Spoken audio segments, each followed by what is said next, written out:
Haleluya, puji Tuhan. Kita bersyukur pada kesempatan yang indah malam hari ini Tuhan masih memberikan kita kesempatan untuk dapat mendengarkan sebagian dari sabda firman Tuhan. Sebelum kita berdoa pada hari yang ketiga, doa 10 hari ini, kita mau siapkan tanah hati yang terbaik untuk ditaburi kebenaran firman Tuhan. Firman Tuhan pada malam hari ini saya beri judul kualitas hati yang berkenan di hadapan Tuhan.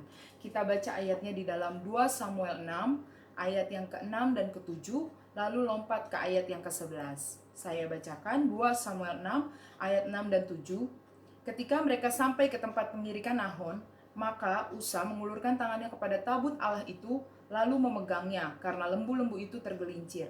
Maka bangkitlah murka Tuhan terhadap Usa.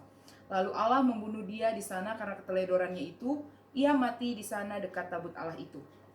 Ayat yang ke-11, 3 bulan lamanya tabut Tuhan itu tinggal di rumah Obed-Edom, orang Gad itu, dan Tuhan memberkati Obed-Edom dan seisi rumahnya.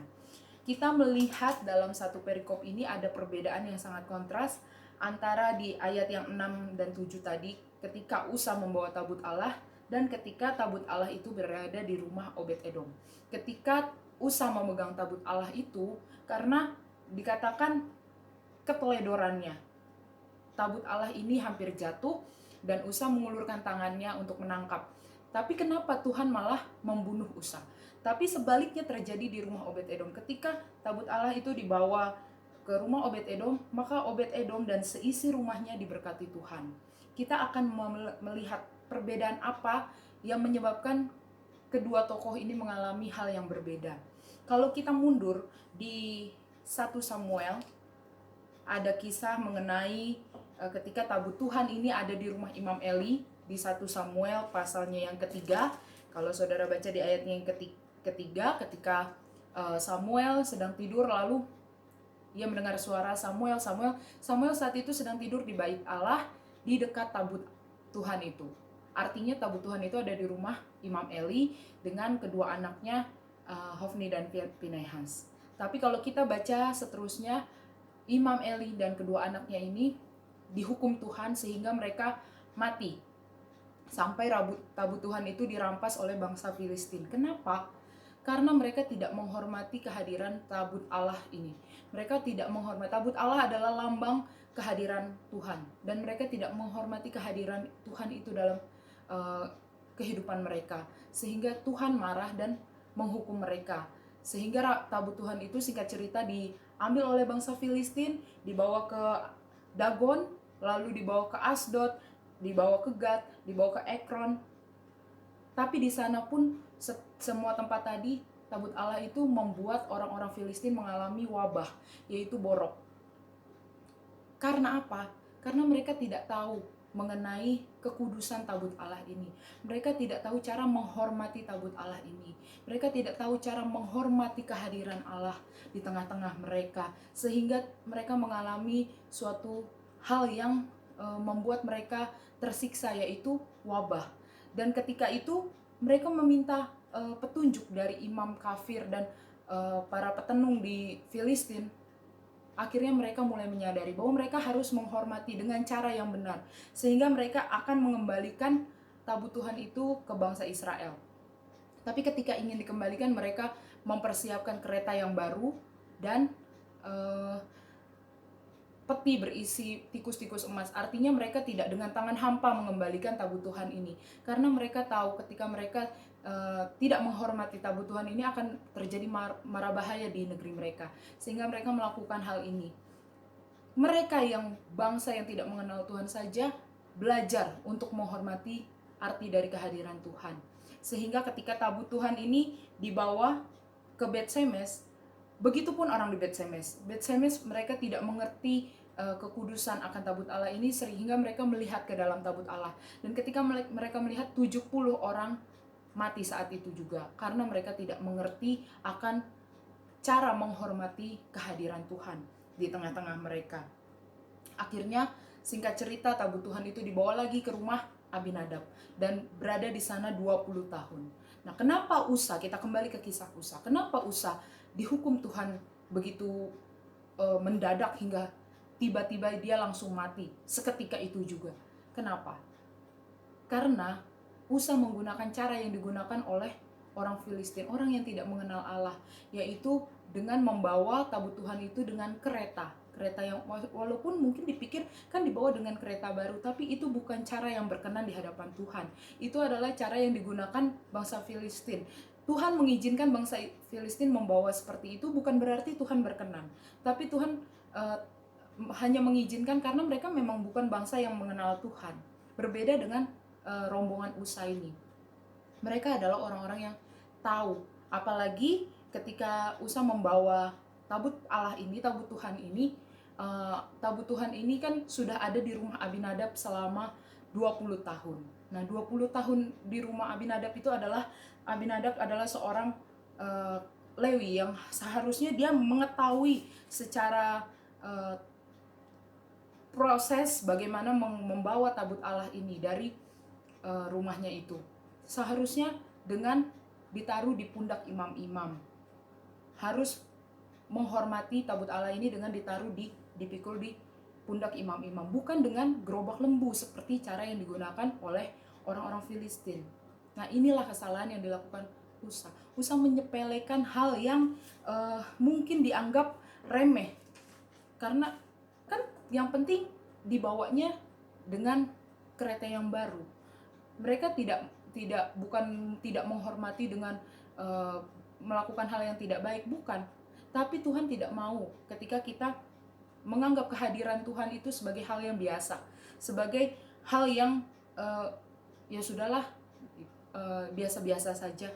Tapi Tuhan mau kita bertanggung jawab, kita mengikuti apa yang Tuhan perintahkan. Kalau di imamat sudah dijelaskan bagaimana membawa tabut Tuhan itu, Tuhan sudah menjelaskan bagaimana, tapi Abinadab yang adalah seorang Lewi tidak memberitahu hal itu kepada, mungkin diberitahu tapi Usa tidak menaatinya, rombongan ini tidak mentaati apa yang sudah diberitahukan, sehingga mereka mengalami kecelakaan ini. Usa mati. Saat Usa mati, Daud takut. Bagaimana nanti kalau tabut Tuhan itu dibawa oleh Daud? Lalu Daud juga mengalami kematian seperti Usa, sehingga ia menaruh di rumah Obed-Edom. Dan Obed-Edom yang adalah keturunan Lewi, dia tahu betul bagaimana cara menghormati tabut Tuhan ini, sehingga hidupnya diberkati. Kita baca di ayat yang ke-11 tadi, 3 bulan, hanya 3 bulan ada di rumah Obed-Edom, tapi Obed-Edom dan seisi rumahnya diberkati Tuhan. Berbeda ketika tabut Tuhan itu ada di rumah Abinadab, 20 tahun tapi tidak terjadi apa-apa. Itu yang membedakan bahwa cara menghormati tabut Allah ini adalah masalah hati. Bagaimana hati kita menghargai kehadiran Tuhan.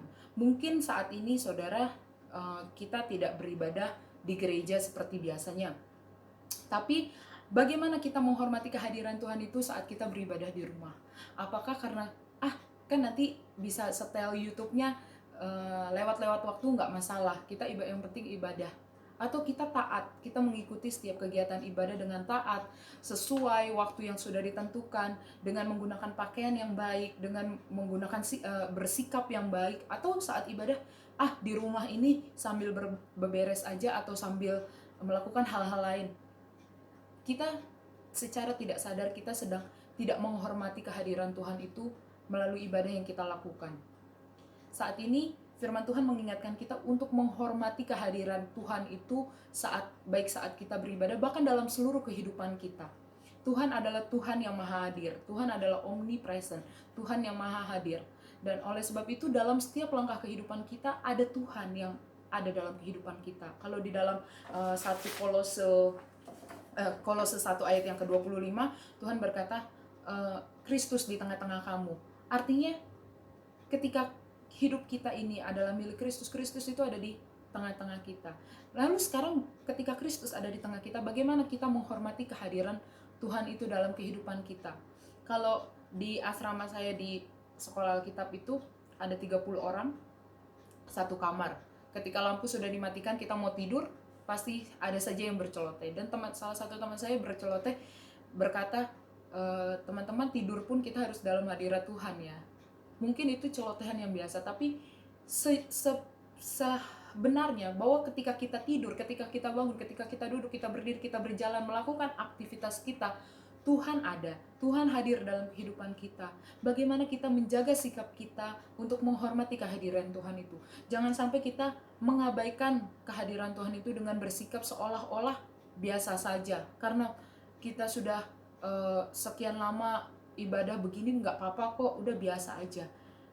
Kita mulai menurunkan kualitas ibadah kita. Jangan sampai saudara, tapi kita mau siapkan ketika kita mau beribadah, walaupun di rumah kita mempersiapkan kehidupan kita mempersiapkan seluruh apa yang bisa kita lakukan untuk memberikan ibadah yang terbaik. Daud ketika tahu hal ini, ketika ia tahu rumah Obed-Edom diberkati Tuhan, ia mulai memperbaiki caranya dalam menghormati tabut Allah ini. Kalau dibaca di ayatnya yang ke 13, apabila pengangkat tabut Tuhan itu melangkah maju 6 langkah, maka ia mengorbankan seekor lembu dan seekor anak lembu gemukan. Artinya setiap 6 langkah, sejak dibawa dari rumah Obed-Edom itu menuju Bukit Sion, mereka harus berhenti setiap 6 langkah. Dan jarak dari rumah Obed-Edom sampai Bukit Sion itu adalah 12-15 km, yang artinya mereka harus berhenti kurang lebih 3.500 kali. Setiap mereka berhenti, mereka mengorbankan 2 sembelihan, yaitu seekor lembu dan seekor anak lembu gemukan. Artinya 2 sembelihan. Berarti sepanjang perjalanan itu Daud mengorbankan 7.000 sembelihan. Bisa dibayangkan, 6 langkah potong, 6 langkah potong. Artinya jalanan itu pasti menjadi jalanan yang penuh darah.